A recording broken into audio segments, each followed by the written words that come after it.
Hi, everyone. I hope you hear me well. I think we can start. My name is Eugene Fidelin, and my topic today would be about testing. So it's nice to see so many people interested actually in testing. And I want to present you some practical approach how you can test your Node.js app. And I hope that by the end of this talk, you will understand how you can, for your application, write less tests, but still achieve the better quality. So before we start, let's do a quick quiz and check, do you think that your code is well tested? So please raise your hand if you feel comfortable automatically deploying your code to production on Friday evening. Okay, cool. I know, these people like to take risks. And does your release pipeline stays green as Christmas tree? Always. Okay, we have few more people in the room. I hope next time you're gonna give the talk because I wanna learn from you, because I'm not there yet. So it's nice to have this, but it's very subjective. Yeah. So how do you measure that your testing are actually good? And to answer this question, you need to have in your organization metrics that will help you to understand if your testing is good. So one of the most popular metrics nowadays is called DORA, which stands for DevOps, Research, and Assessment. So there are only 4 metrics, and actually if you have a good testing or you have a bad testing, you can impact 3 of them. So the first one called deployed frequency. So imagine you have manual tests still. So if you want to release something, there is a QA team, maybe even overseas or maybe in the room next to you, and you want to deploy some features, so you need to wait for them until they can test. So it means that you can deploy maybe, once per week, in worst case scenario, one every second week. That's not what we want. We want to deploy on demand. Yeah, if you have some feature, even some small fix, you want to deploy it immediately. So you should not have any manual tests nowadays. The next metric called lead time for changes. It measures actually how much time it takes for your commit to go through the deploy pipeline, so from your repository to your production. So even if you have all the tests automated, they can still be very slow or very flaky. Imagine you have a lot of end-to-end tests, and you run them, and you wait for 40 minutes, they fail. The only thing you can do just to restart them again, and you wait again and again. At the end, you might wait the whole day until you have the green build. So this is also not the ideal situation where you would like to end up. And last but not the least is the change failure rate. So this is the true metric to understand if you are testing the right part of your application. Before that, a lot of teams were focusing on we should have 80% code coverage. Yeah, just measure how much lines of your code is covered, or 100% code coverage. So these metrics are nice indicators, but they won't tell you the truth. They won't tell you, are you actually testing the code flows that are actually being used on production by the real users, and are they actually bringing the money to your company at the end? So the change failure rate measures, if you deploy some new feature to production, does it cause new bugs to appear? If it causes new bugs to appear, it means that you're not testing enough. Yeah, you need to write more tests. And then the last one, it's also part of the DORA metrics, but tests are not contributing to it directly. So how would you approach? So one of the modern way to approach the testing, it's called testing trophy. This approach is being popularized by Ken C. Dodds, and it basically consists of 4 different types of testing, or types of things that you have to do to have a proper testing. So at the bottom you have static. So static means just checking the code without running it, so ESLint or maybe TypeScript. The costs are very low, yeah? So you enable it once and then you run it every time you write the code. So the speed is also very high, but the confidence is very low. So what is the confidence here? The confidence here says, if the tests are green, how confident you are that you can deploy to production and it will work. So apparently static doesn't give you any confidence. Then on top of that, you have a small amount of unit tests. The price for writing and maintaining unit tests is still very low. They have very high speed, but they don't give you enough confidence. Yeah, they give you some average confidence. And then, like the heroes of this testing trophy is called integration tests. Yeah, so they should take the biggest part of your testing code. The cost for them, depending on the type of the integration test, and we will cover that later during the talk, they could be as low as unit tests, but you can also write them in a more complex way. The speed can be also very high, and they give you the very good confidence. Very good means that it might be good enough for you to only have integration tests.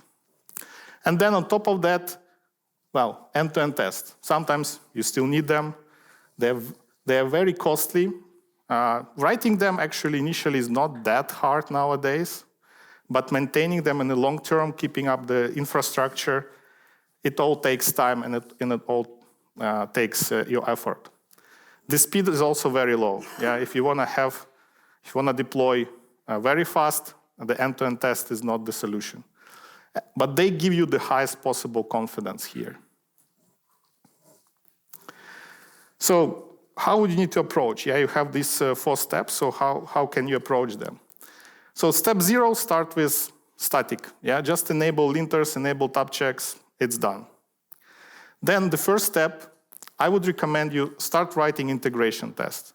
So talk to your project manager, product manager, whoever you have, talk to them, identify like what are the flows, like how the user is using your application. And write integration tests for all these happy and possibly non-happy flows. Yeah, naturally, if you measure the code coverage after you write this, in my experience, you will naturally get almost 80% code coverage. So then you can look at the code that is not covered yet. That might be, usually those are some very rare edge cases. Yeah, you might still want to cover them with your unit tests. Another good candidate to write unit test is the code that is reused inside your application. Yeah, so you can have a code that is sort of like a micro library inside your application, which is reused across many different parts. Think of it as a library, write unit tests for them, because if it's highly reused, it's better to have a good coverage because you never know how it will be reused in the next time. And the next step, also talk to your product manager, maybe talk even to business, and identify the most critical business flows. So the flows that actually, if it doesn't work, your company is losing like thousands, hundreds, millions of euros per day. Yeah? Try to minimize the amount of those flows and only write end-to-end tests for those flows, because end-to-end tests are expensive in the long term. And step number 4, it's naive to think that after all this exercise, you will test everything properly. There will be always some edge cases, things that no one thought up front. So you need to understand how your application runs on production. You need to measure, and you need to adjust your testing. So if after deploy you see that, oh, there is a new error comes up, write a test for it, cover it. So in this talk, we're going to cover steps 1, 2, and 3. So let's check, before we apply those steps, this is the high-level architecture of the application that we would be testing. So this is the example of the, I would say, typical Node.js application that runs on the server. So you have a browser, you have some client-side application in the browser. It makes a request. That request goes through some cloud infrastructure, some load balancers, some API gateways, whatever. Then it lands in your Node.js application, where you have, first of all, some framework. The framework can have some middlewares. You also can have, like I call them infrastructure middleware. So this is the middlewares that are not really part of your application, but they are reused across like all applications in your organization.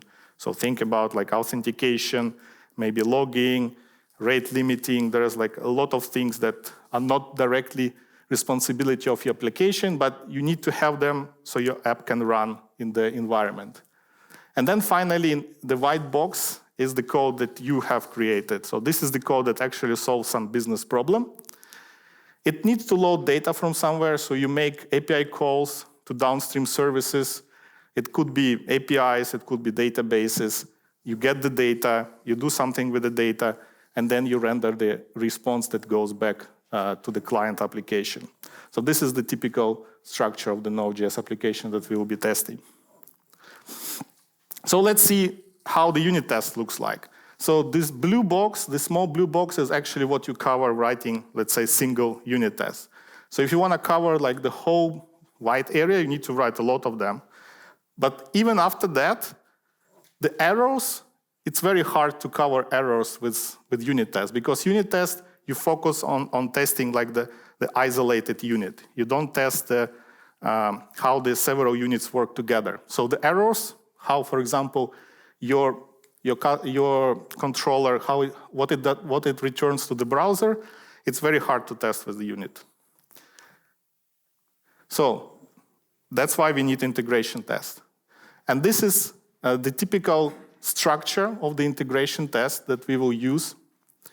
So we will basically not the mock, we will simulate the incoming request that comes from the browser. We will mock the API calls that your application makes to the downstream services. And we will expect that your application returns the response that you expect, yeah? So this is the first, let's say, type of the integration test that you can write. I call it focused integration test.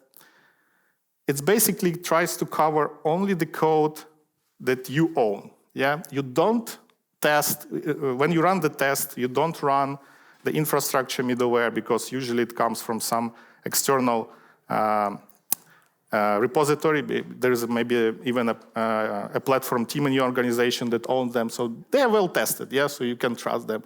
You also don't test like the implementation of API clients, you just mock what they return on the function level.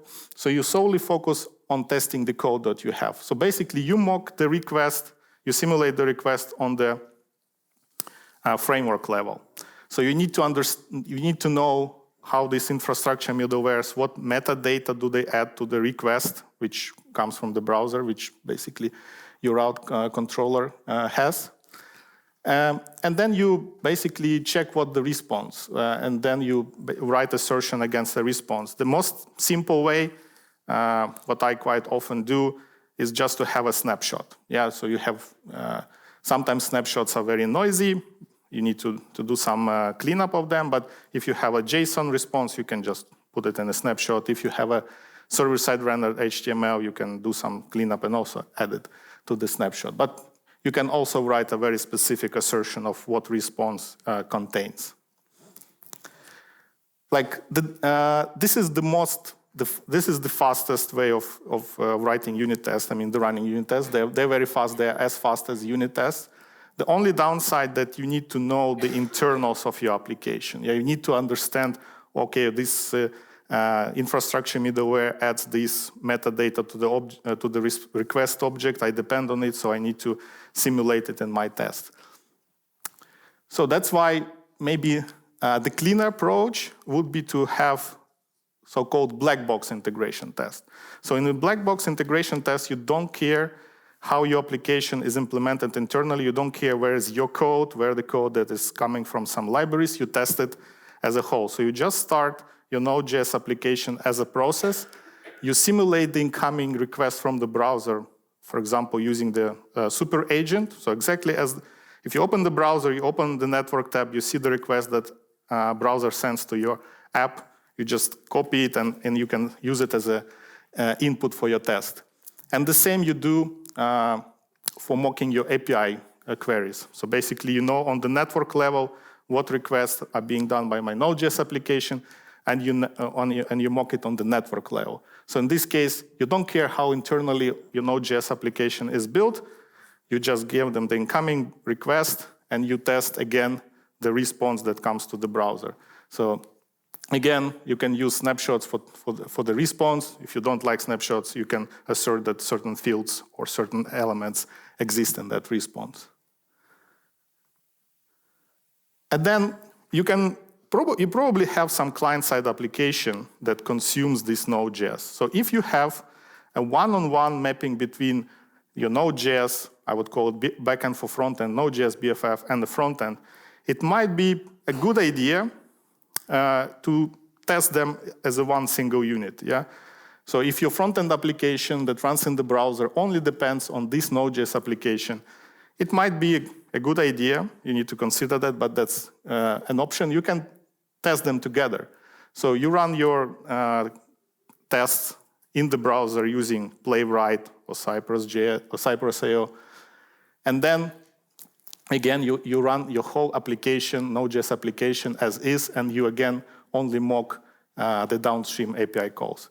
So the good thing about this approach is it is very close to end-to-end test, but it's not that flaky because you actually do not depend on the actual APIs because you mock them. So these tests are more stable. They are not that fast as the previous integration tests because you need to run them in the headless browser, but still headless browsers are slow. You need extra infrastructure for them because you need to run the Cypress or Playwright. But they give you much more confidence. So it could be a good option for you. And yeah, the last but not the least, the end-to-end test. As you see the difference between end-to-end test and the broad integration test, that here you don't mock any API services. So everything runs as a whole. And yeah, as you know, this is the slowest and the most unreliable tests. But still, for the very business critical flows, it still makes sense to run them because this is the only way of tests that give you the understanding that, okay, if it's green, I fully trust that it runs on production. I fully trust that the code works as expected. So the key takeaways. So first of all, my suggestion for you, try to adopt testing trophy. Try to create more integration tests than unit tests and see how it impacts the quality of your application. The second step, try to start writing integration test. So once your feature is ready, write an integration test for it and see how it feels. The third one, try to reduce amount of end-to-end tests. I know it feels like very easy to start writing those end-to-end tests, especially with the modern frameworks like Playwright. It's very easy to write them. But in the long term, if your application will survive over a couple of years, if it will be maintained by a couple of teams, the amount of efforts everyone will spend on maintaining those end-to-end tests is enormous. Yeah, eventually someone will say, okay, we need to stop it and reduce the amount. So don't start with the low amount from start. And the last but not the least, don't trust me. Yeah, this is all based on my experience.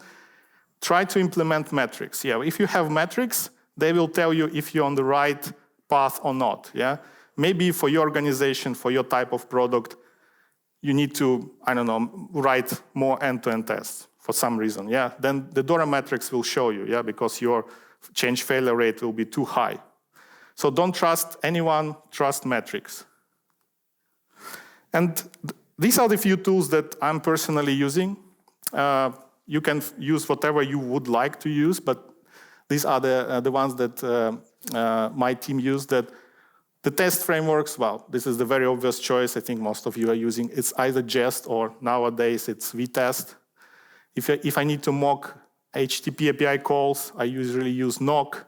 If I need to simulate incoming HTTP requests, the super agent is a very obvious choice.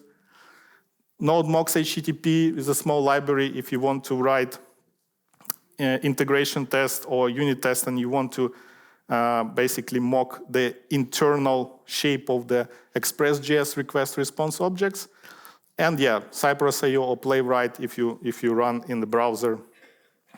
Lately, we are mostly using Playwright for that.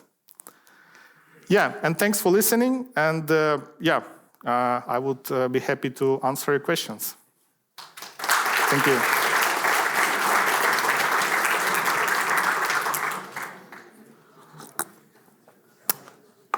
Yeah, please.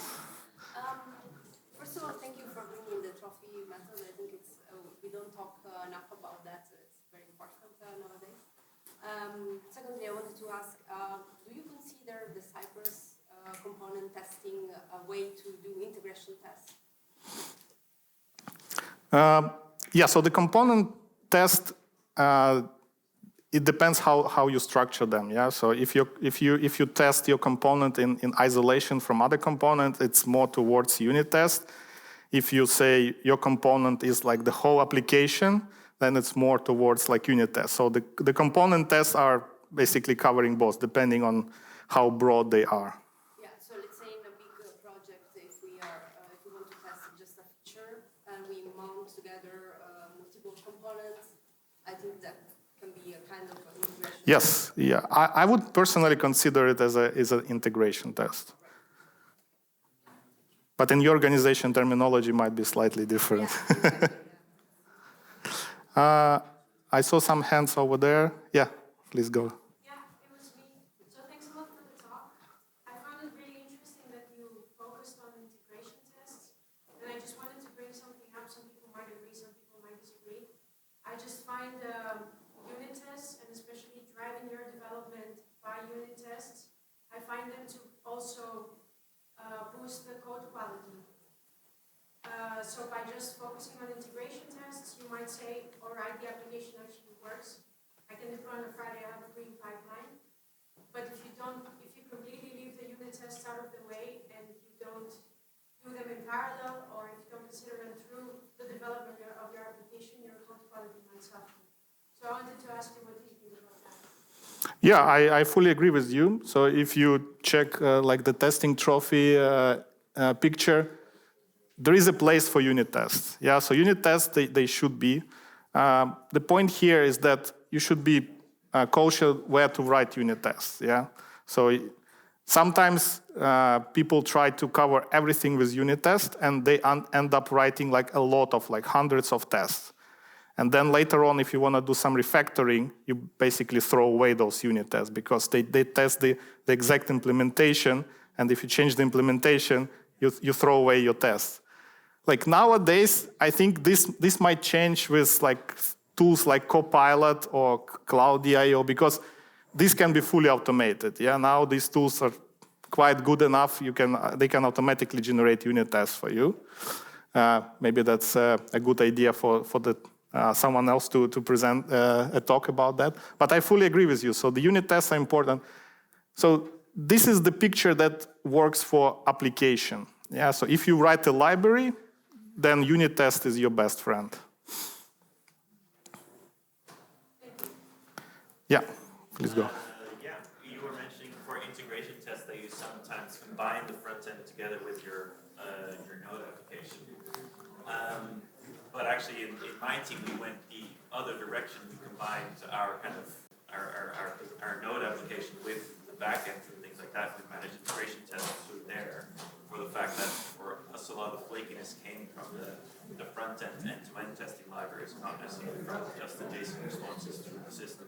Yeah. What are your thoughts on that?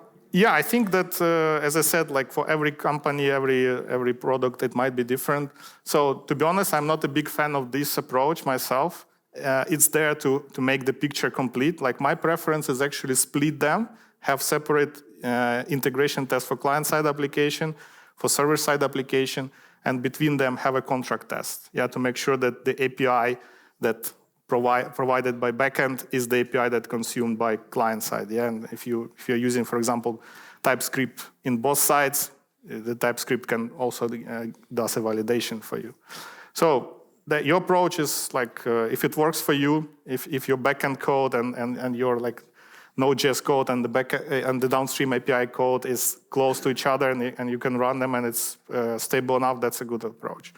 Like in my experience, why I moved them away is because usually one Node.js app depends on like 10, 20 downstream APIs. So running together with 20 it's definitely a no-go. But if you have like one API that is consumed by one Node.js, yeah, that could be an approach. I saw somewhere, yeah?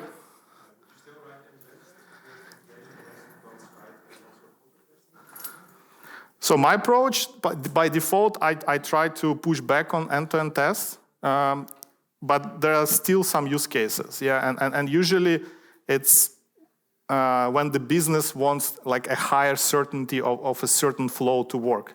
Let's say you have like a button that accepts the payment, yeah. So the business really wants that this whole payment flow works always, and to guarantee that quality for them, and so you can sleep well during the nights, the end-to-end test might be a solution. Yeah. Yeah. Please go ahead. In terms of segregating the responsibility, who should write what? In the team that I work with, only end-to-end testing are done by QAs. Others, we are doing them. This is one question, and the other, shouldn't we just replace step 2 with step 3? Because without unit test, because step 3 was unit test. Yeah. Yeah. Isn't it better to replace it with a step 1? Because we have to write, because we start like atomic, right? We create small units, we write them, we write tests for them, and then we make a bigger unit. And isn't it better, first of all, to name it or rename it? Maybe it's a terminology. Rename it to unit test, because that's a bigger unit. It's not integration. Yeah. That's a discussion that I always have in my company as well. Like, what are the boundaries of the unit? But usually, the unit, at least in this presentation, the unit is like one function or one module that exposes something. Yeah. So this is the unit. The first question, like, who is responsible for writing the test? Like, in my experience, it's always developers. Yeah. So if you rely on the external QA team to write end-to-end tests and to maintain them, you basically violate deployment frequency. So you cannot achieve high deployment frequency if you depend on some external team to write end-to-end tests for you. Yeah. So they will be always lagging here. You write a new feature, you cannot deploy it because, I don't know, they're all on vacation and they cannot write end-to-end tests for you. So in this scenario, it's a no-go. So all the tests are written by developers. And about the steps. So this one is controversial, yeah, but this is on purpose because this is the approach that I'm trying in my team. So that's why I really suggest you to try. So it might feel that, okay, writing unit tests is the first thing you do. You can still write them, but I would not only rely on them, yeah? So that's why my consideration that whenever you write the integration test, that gives you, and they're green, this is the moment when you say, okay, I'm done with development, yeah? So if you created a bunch of unit tests and you say, okay, I'm done with that feature, it's not the case, yeah, because you cannot guarantee that your feature still works as expected. Yeah, you just tested some small bits and pieces of that feature, but is it work as a whole feature as expected? So that's why integration tests are still important. I hope I have answered your question. Yeah. So I hand over there. So I'm primarily working on price applications, so my tests are more UI-based. So I find it increasingly difficult to say integration test. What will a unit test add to my thing? Button works. So why would it write unit tests for that? Do you have advice for that to make them useful actually? So if I understand you correctly, you don't see the purpose in the test that checks only one button. I find it increasingly difficult to write tests that did not cover my integration test yet. Because the integration test usually covers units. So I find that increasingly difficult to make unit tests actually matter instead of the same thing that I kind of cover with integration tests. Yeah, I mean, that's actually it's a very similar situation for me. So if I see like a bunch of unit tests, they might not still make any sense for me. Yeah, so they validate that this, I don't know, a small button works. Yeah, but this button is a part of the bigger flow or bigger picture. So, like not having this unit test, probably it's better to have it. But if you only have it, it doesn't prove anything.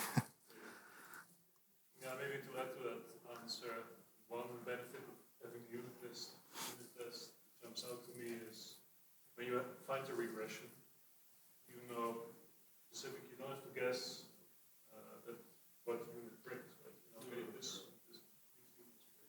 That's one benefit. Might save you some debugging time. Yeah, that's a good point. Yeah. Yeah, the question over there. Yeah, about the integration test first, because besides the goal of the test to guarantee integrity and all consistency and all stuff, the test also helps the design, right? Like segregating responsibilities and having proper boundaries in the components. To me, it looks like the unit test has a role in this as well. Because if you build only integration test, you may have some monoliths, right, in your code, and the integration test not helping you to improve this design. My question would be more like your experience with that. If you have solved this happening, like if you find a relationship between this approach where you have integration tests before unit test and the quality of the design of your application in terms of segregation of concerns of responsibility. Yeah. Okay, if I get your question right, you're saying that if you're not writing unit tests or if you're not writing enough unit tests, then basically the internal design of your application became worse because you don't care for like testability of a single unit, so you can have a mess. Yeah. If you have unit tests, you kind of enforce to write your single units like more isolated way. So you.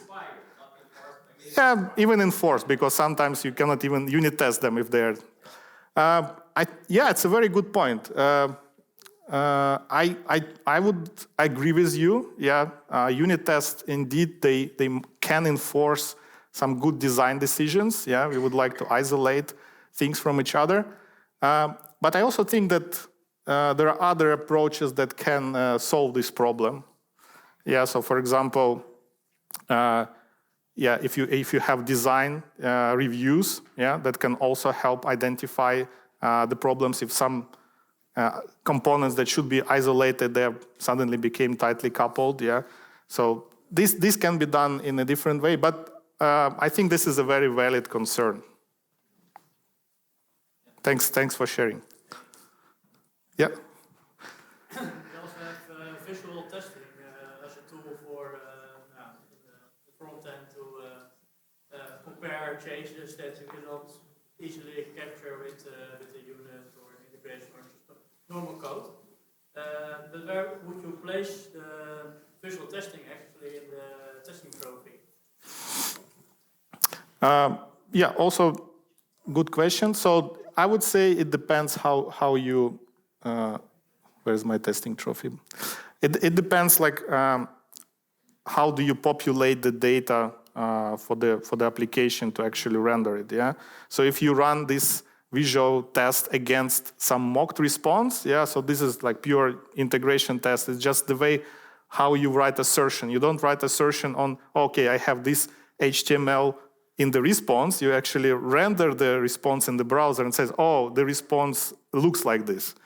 So you can put your visual testing in the integration or end-to-end.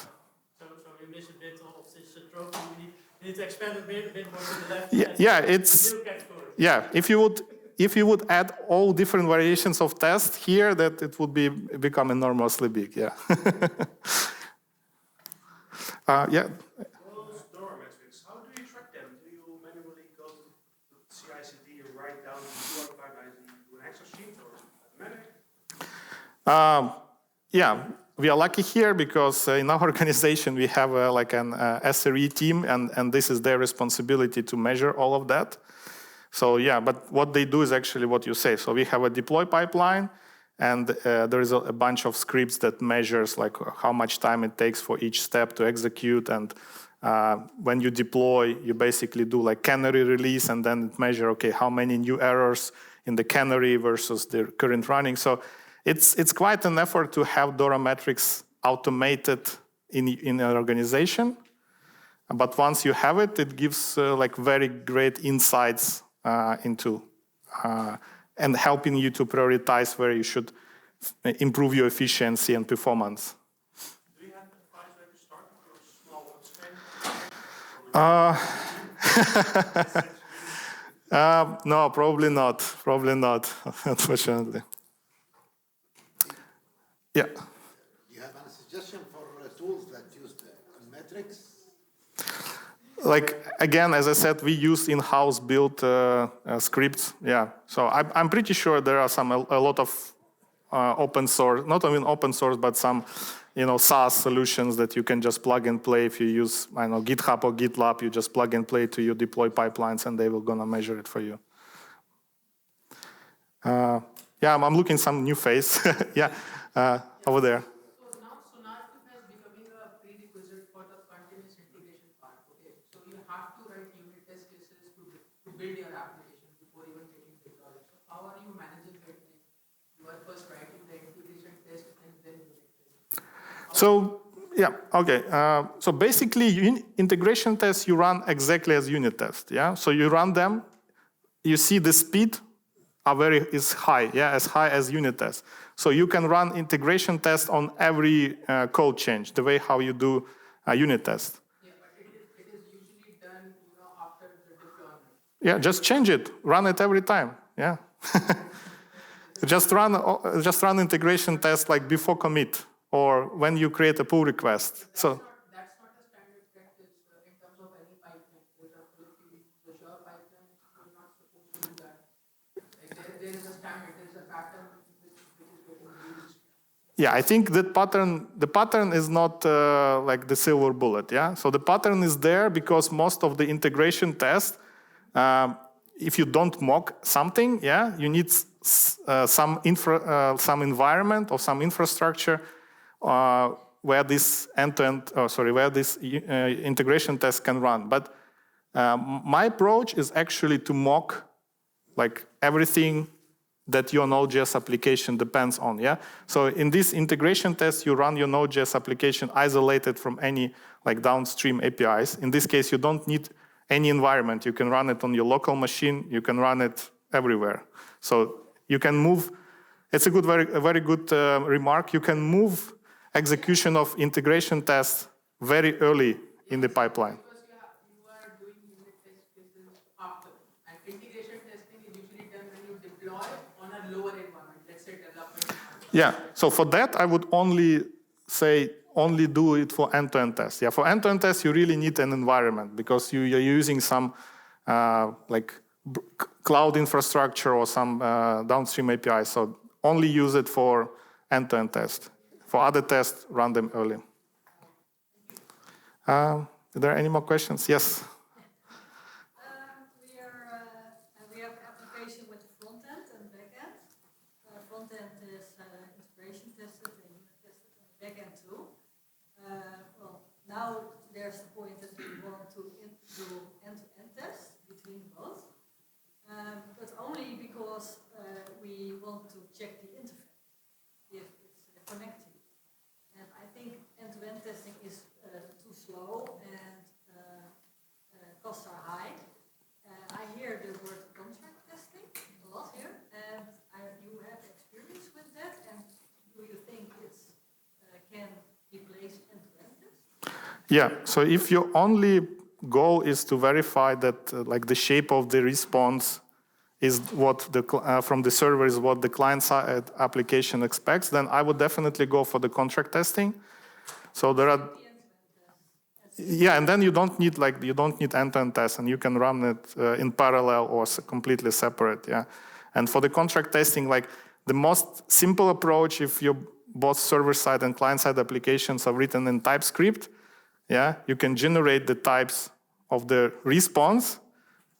And then reuse the same types in the client-side application to parse And then you have, if you don't have it, you can have, for example, Open API schema. Yeah, if you have an Open API schema, you can validate your backend response against this Open API schema, and then in the client-side application, you can also validate the request against this Open API schema. That will be your contract.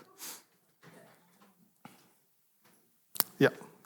We also recommend that if your app is large, for example, if you have a large application with a large front-end, large back-end, if your contract changes, you have to also change your mocks. Yeah. And that's the problem that we are facing. We started with playwright tests, and when we had, say, 5 endpoints, that worked out quite well. But when we added 10, 20 endpoints more, yeah, now we are moving more towards end-to-end tests, because otherwise we are constantly changing our mocks. Yeah, good point. So I assume you're talking about mocks of this like downstream API services, or what kind? The HTTP mocks, like the... Between your Node.js application and the client-side application, this type of mocks.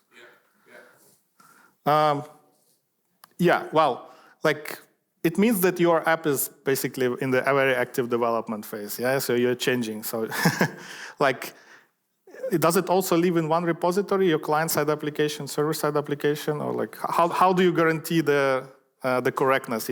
How do you, for example, deploy? Yeah, if you change something in your Node.js app and you deploy it before client-side app, the client-side app will fail. Yeah, and vice versa. Indeed, so we have to make sure our backend is up to date before we run the end-to-end test. But it also means that you cannot do backwards incompatible changes in your. So it basically means that if you don't do backwards incompatible changes, you don't need to update your mocks. You only need to update your mocks when there is a backwards incompatible change. That is true. Yeah. Mostly we add mocks and we add endpoints, so we don't remove the other endpoints. Yeah. Yeah, like having mocks can be a challenge, I agree. But from my experience, maintaining mocks is the less overhead than having end-to-end tests. So it feels like initially like, oh, I need to create like 20 mocks, and like I need to constantly validate that they're still up to date, but the contracts can help you. But in the long term, over like 1, 2, 3 years, you will say thank you for you by that you don't have end-to-end tests, because end-to-end tests is like a black hole. Like all your time might just go on fixing and maintaining them. Yeah, the good thing about end-to-end tests is that you can reuse the flow. So you can, for example, create a project via the end-to-end test, and the second test to open the project can reuse the earlier create test. And with mocks, you have to create all the JSON data manually. If you reuse the test between applications, then you open another Pandora box, because now suddenly someone else fixed the test for the application, and you cannot deploy because the tests suddenly fail. I think this is even worse. I mean, it depends on the size of your organization. If all your teams are sitting like next to each other, you can just go say, okay, guys, you just broke my test. Please fix it. It's fine. But if you have teams like across the globe, someone broke it in, I don't know, in India, and you cannot deploy because those guys are sleeping, and you need to fix it for them. You don't want to have this dependency. Yeah. I don't necessarily think that this is the exact place to have the discussion, but I'm hearing a lot of things about component tests and kind of managing integration/component tests or visual tests in your front-end application. After this, there's a lunch, and I'm quite interested in having a further discussion about it. So for those others that are also interested, I think it might be nice to gather here and then we can talk a little bit further. Yeah, I think it's a nice closing of the talk. So I'm standing, between between your lunch. So thank you for joining. Thanks for all your questions. Thank you.